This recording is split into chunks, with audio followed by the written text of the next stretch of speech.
Hello, ladies and gentlemen, boys and girls, people of all sexualities and identities, and welcome back to another film review.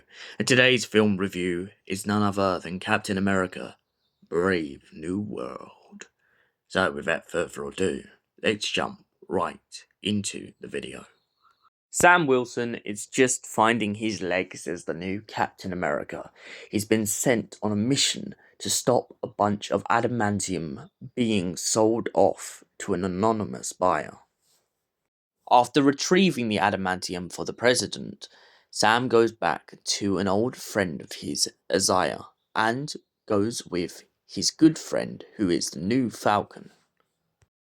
Once going to Isaiah Bradley's gym, Sam suddenly gets a call from the president inviting him to a party.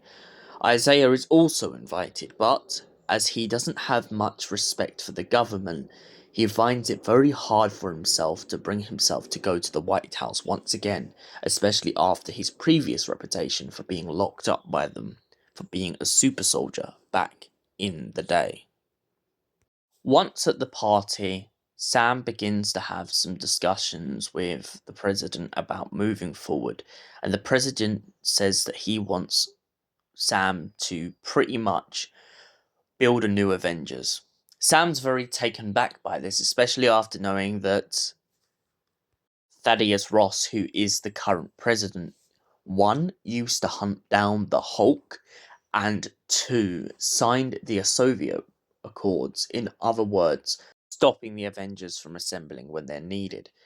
But after the events of Endgame with Thanos, he seems to have rethought about his situation with the Avengers and has given Sam a second chance, in other words, to build the Avengers and move forward, especially with the original Captain America not being around and the Black Widow.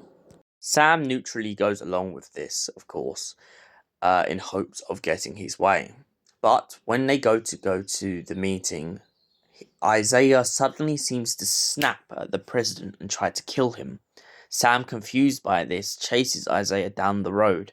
Isaiah goes to prison, but Sam is very sure that Isaiah is innocent, so he's trying to do everything he can to prove Isaiah's innocence.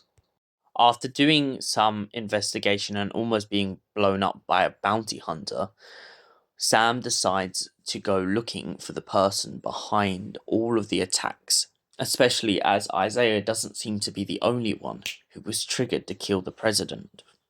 Upon discovering a abandoned slash covert prison, Sam and the Falcon, or Captain America and the Falcon, soon discover the fact that it seems that the leader, a scientist who was infected with Bruce Banner's gamma radiation, has been behind the whole thing in the first place.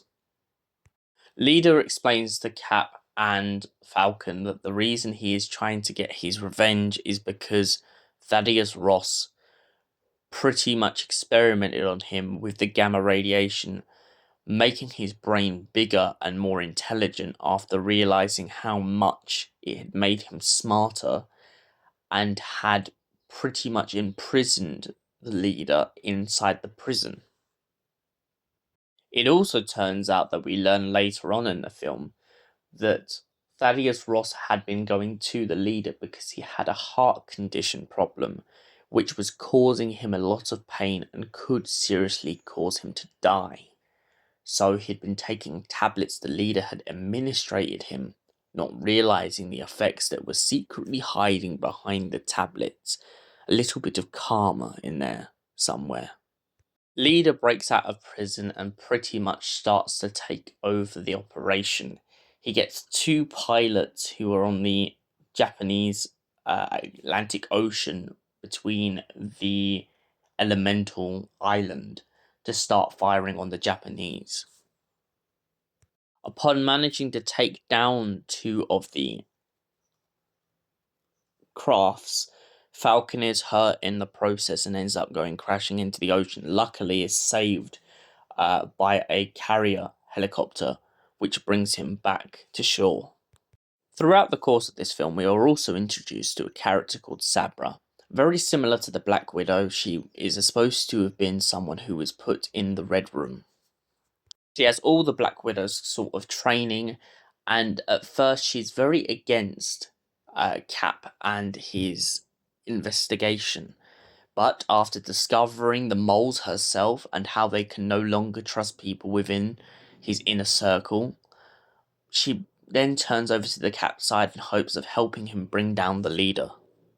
With the growing pressure on Thaddeus Ross, eventually Thaddeus Ross loses it and becomes the Red Hulk. He starts to make a rampage and ends up in a one-on-one fist fight with Cap, aka Sam Wilson. Captain America finally manages to take down the Red Hulk, but at a cost.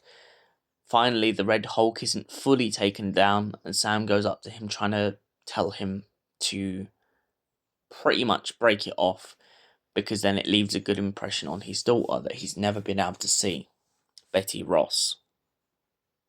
The Red Hulk agrees to this, and he is taken to the raft. Upon entering the raft, Sam turns up to go and see how he's been doing and explains to him that the leader had been poisoning him with gamma pills. That is why he became the Red Hulk. The leader is also captured and Isaiah is set free. The leader points out to Cap that this is not the end and that the world is going to become a much more dangerous place.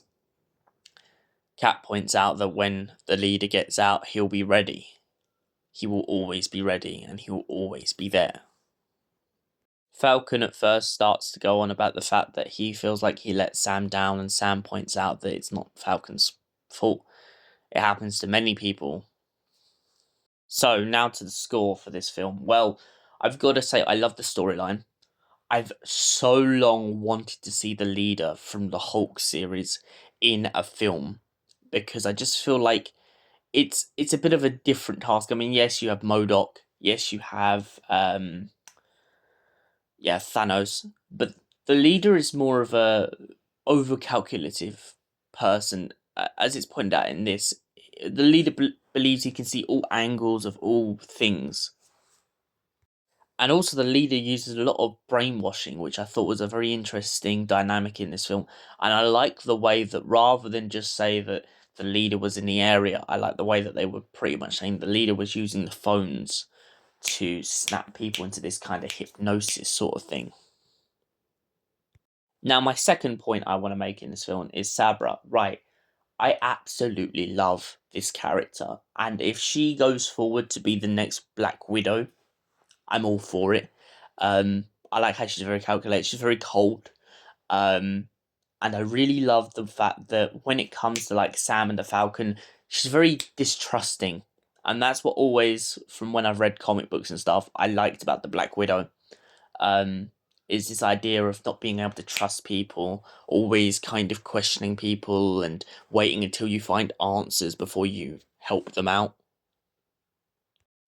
Anthony Mackie's Captain America, though, as well in this story, absolutely phenomenal. The thing I like the most about Anthony Mackie's Captain America compared to Chris's is I feel a little bit more that we get to see some more vulnerability behind Cap. Yes, in old ones we've had vulnerability because of the problem between Bucky and Cap. But in this one, I think what makes Sam's character so much stronger is this idea of when he fights people, he's not invincible, and he knows that. Yes, he has super serum strength, but he knows that he's not invincible. He can be destroyed, and that's what I thought was the great turning point in this film, especially when he faces off against the Red Hulk, is this idea of, hey Hulk, I know you can kill me. I know you can beat the shit out of me. And I love that. I do. I like that he's kind of being a bit more down to earth with it and going, right, I can save the world, I can try, but I'm not invincible. I'm not unbeatable. Danny Ramirez's Falcon in this whole story is very funny. I love it. I love that he's witty. I also love when Sam goes, "Oh, what about snacks? We're going on." Oh no, when Sam says, "Oh, we're going on an adventure," he's like, "Oh, what about snacks? We're going really far." I also like his reaction to when he meets Isaiah. This whole idea of Sam's already told you this guy is not the nicest guy in the world, and you're already like sucking up to him. Like, hey, you love my jokes, man. Also, the Bucky cameo was so good. The idea of him trying to reassure Sam that it's not over, you gotta keep fighting. You're gonna have a lot of days like this. Now, onto the one thing in this whole story I was very skeptical about was Harrison Ford as the Red Hulk. Absolutely blew me away. I was very skeptical. I wasn't too sure if the characterization was gonna work, but the fact that he definitely has Thaddeus Ross and that kind of strong demeanor um, that we know from the cartoons and the comics of what Thaddeus Ross is like, I feel like that made the Red Hulk even better. So now that we've got all that out of the way, what was I saying? Yes, the scoring card. So great storyline, great synopsis, and great characterization from all these actors in this film. And for that reason, I have to give Captain America Brave New World a 10 out of 10. Thank you for watching. Until the next one, stay beautiful, stay amazing, you gorgeous people. Goodbye.